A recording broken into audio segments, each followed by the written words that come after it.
Okay, if you have been following me at all, you know about my giant fingertip with the fingerprints on it, DNA tested, almost 3 feet long, on my property. I have tons and tons of mud fossils, including my friend Caesar here, which I believe was a goose. And I have discovered the processes and all the stuff that goes along with my research is very fully documented. And again, this was DNA tested. I had to break this piece off to get down into where the blood is because fingers are saturated with blood. See? These are what's in the fingers. It's actually soaked with blood.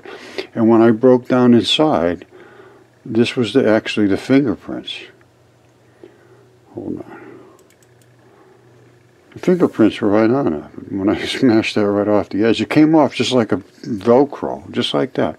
And then I went down in there and got the DNA. So I know these giants were real. This thing's 3 feet long, the fingertip. So the thing I figured it's got to be at least 160 feet tall, and that's not even big. That's not even big. When I read you some of the texts that we're going to be going, I'm going to do a big long series on all of the historical documentation of giants. They're literally everywhere, and I know they're everywhere. And people just laugh, oh, it just looks like that. No, it doesn't. It's got DNA inside of it. It's got fingerprints on it. It's fingernails on there. So I know what I'm talking about. So let's get into this about giants, because it literally changes history. I'm telling you right now, I think revelations might have already occurred. You take your own take on it. And it's going to get pretty deep. All right, this is where it gets real tricky. If you go through this Apollodorus, and all you got to do is put in Apollodorus 1.1 or 1.2, and it goes through. And this is about Hesiod, who was the one that wrote the first things, and he wrote what the daughters of Zeus told him to write about the sky and about Gaia, who was the earth, and she had intercourse with her own son and created Kronos and the giants and the Cyclopses. I mean, this was what the ancient myths were. But I don't think they were myths entirely. All right, after this, she bore the Cyclopses and all these other things, Tartarus, a gloomy place in Hades. And this was all part of the creation stories. And then she had Earth and Titans and ocean and all of these things, Iapetus, who was a moon. And then a whole bunch of daughters, which is the Tethys and Rhea and all these things. Those are all moons. And Earth grieved at the destruction of her children who were being eaten by Kronos. And then they shut him up in the Tartarus. And then here again, it's according to Hesiod, Rhea gave birth to Zeus.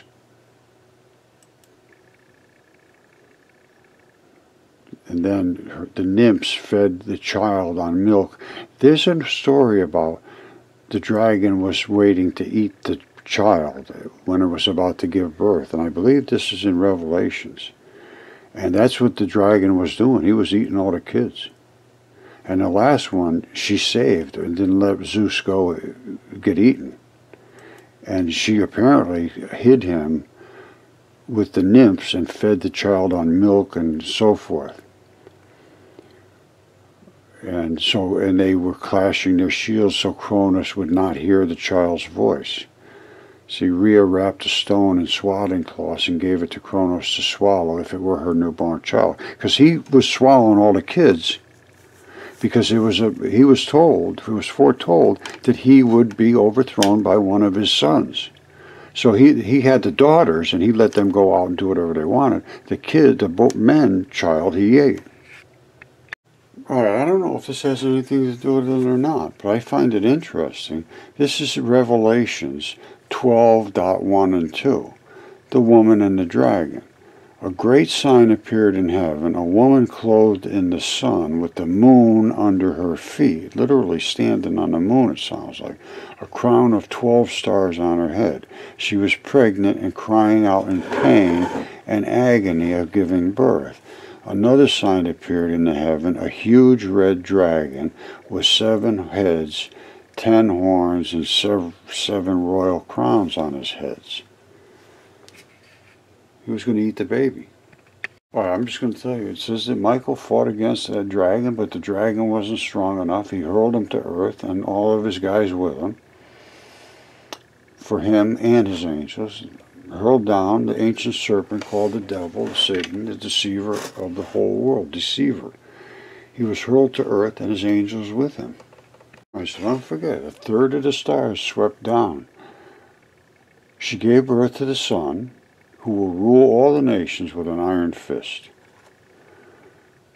And her child was sent up to God and to his throne. Now, it appears that God didn't take care of the child. It says, and the woman fled into the wilderness, where God had prepared a place for her to be nourished for 1,260 days, whatever that means. Then a war broke out in heaven. Michael and his angels fought against the dragon, and the dragon and his angels fought back. All right, there's body parts all over the skies. All these comets and so forth, those are body parts. I've shown it.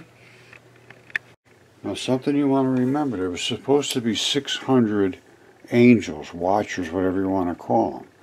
Now, this red dragon, and this dragon's everywhere, so the red dragon, I don't know. It said again, another sign appeared in heaven, the huge red dragon with 7 heads, 10 horns, 7 royal crowns on his heads.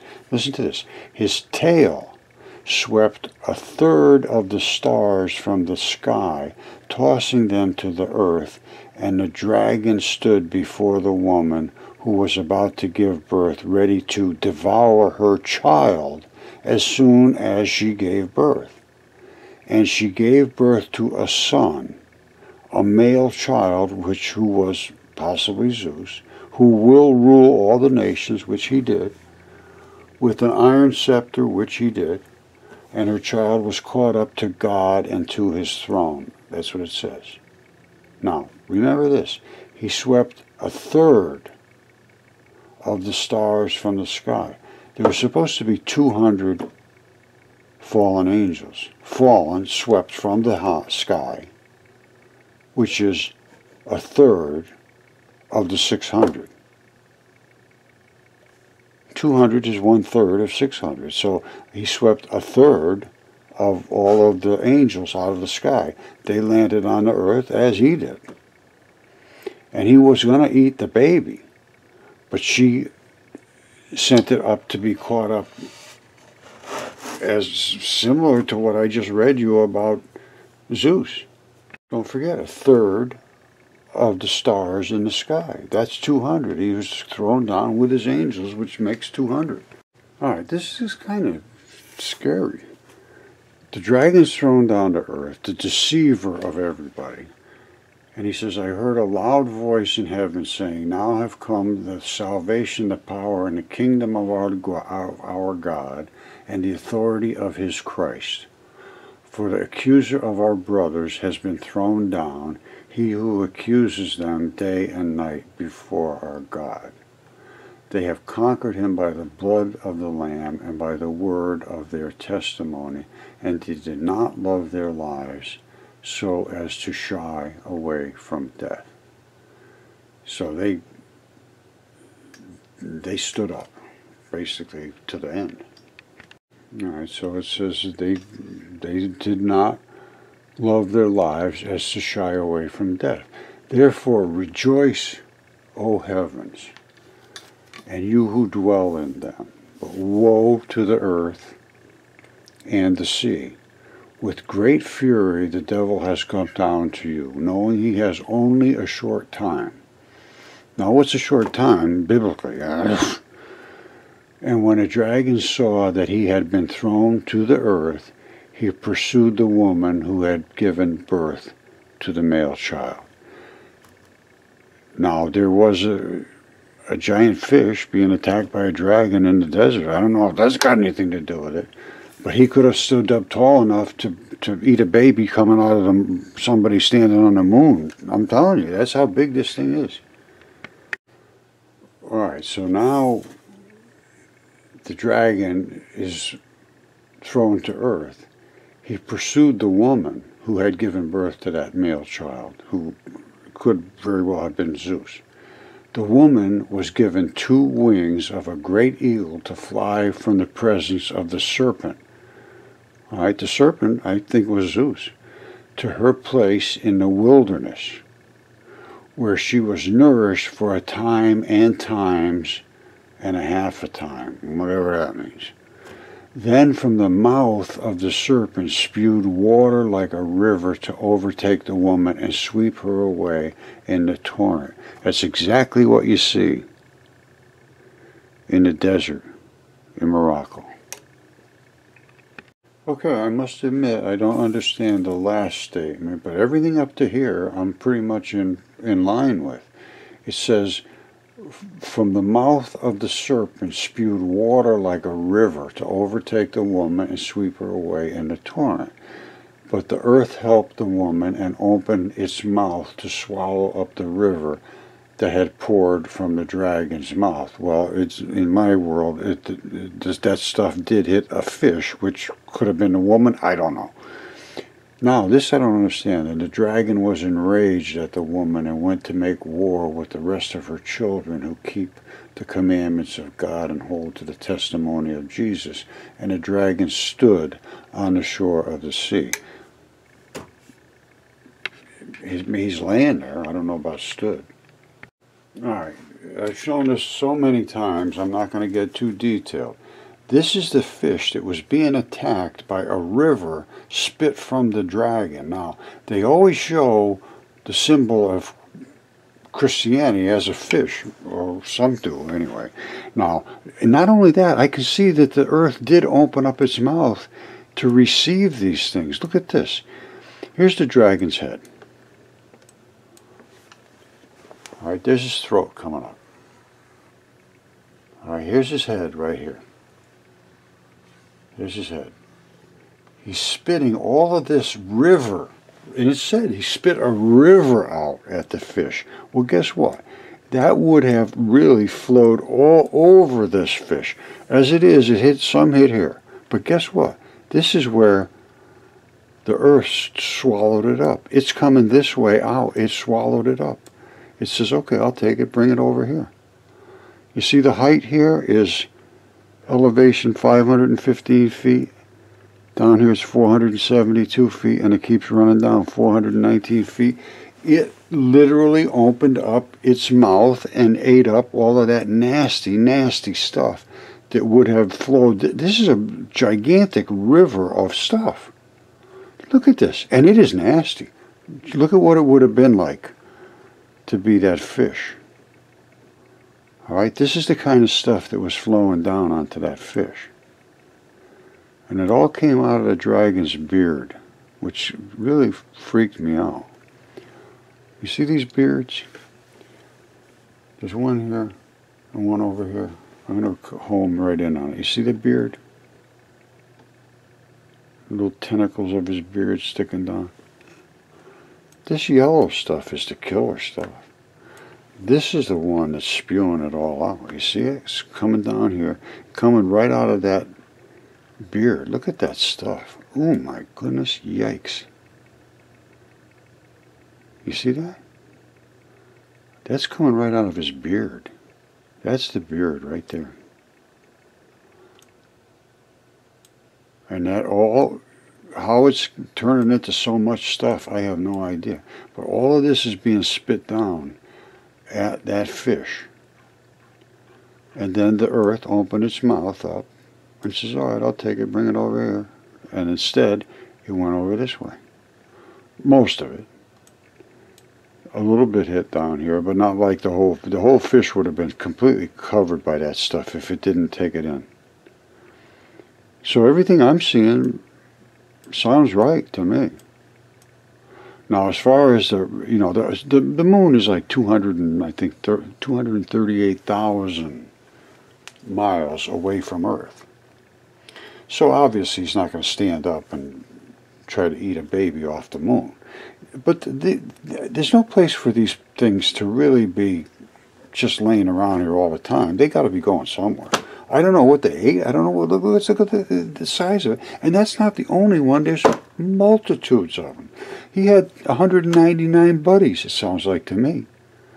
Because I found, a dozen or so. Or more than that, probably. And I don't know where, there's probably more than that. People are telling me, oh, look over here, look here, look here.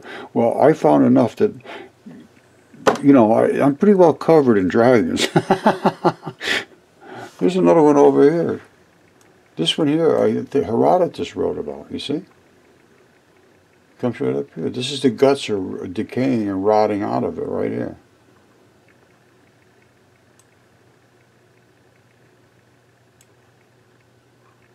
They're all over the earth. And the one on the east coast is right over here. This is Quetzalcoatl. This was the feathered one. The feathered serpent right here. See his head? And all his feathers run right up here. All of the feathers right up off the top of his head. That's what his signature was, is featherhead. You see a featherhead? He had feathers coming right out of his head. Right out of Little Rock. See it? And this is his whole face. And the reason it's a different color, it's a different chemistry. The chemistry here is different than all around him. And here's his beard right here. See his beard? They all seem to have that beard. And now he runs all the way up the East Coast. And feathers make things grow very green, such as the Green Mountains, which I call the Green Feathered Mountains. You see that? Those are feathers. You think they just grew like that? Give it a second to settle in. I don't know if they'll settle in, but those lines are from Google Earth making sweeps. But if you get far enough away, you can see that you see the pattern? They're all over.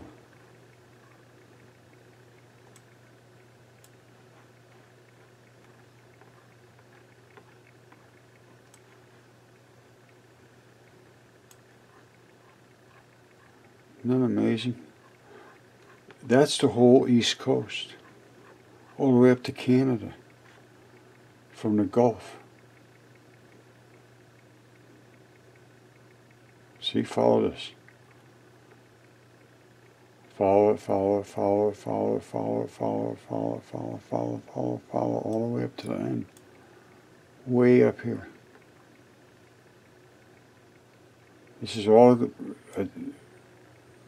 to me, that's all part of the same structure. And that's why you see these different colors. This different chemistry in different body parts. The wings and all the feathers very, very green, as you can see. So I think we got a little bit of thinking to do, my friends. Okay, so where does this leave us? Well, here's where it leaves me. I never had much faith in anything that I couldn't physically see. I'm still the same way. Well, now I can physically see a material evidence that supports all these ancient stories.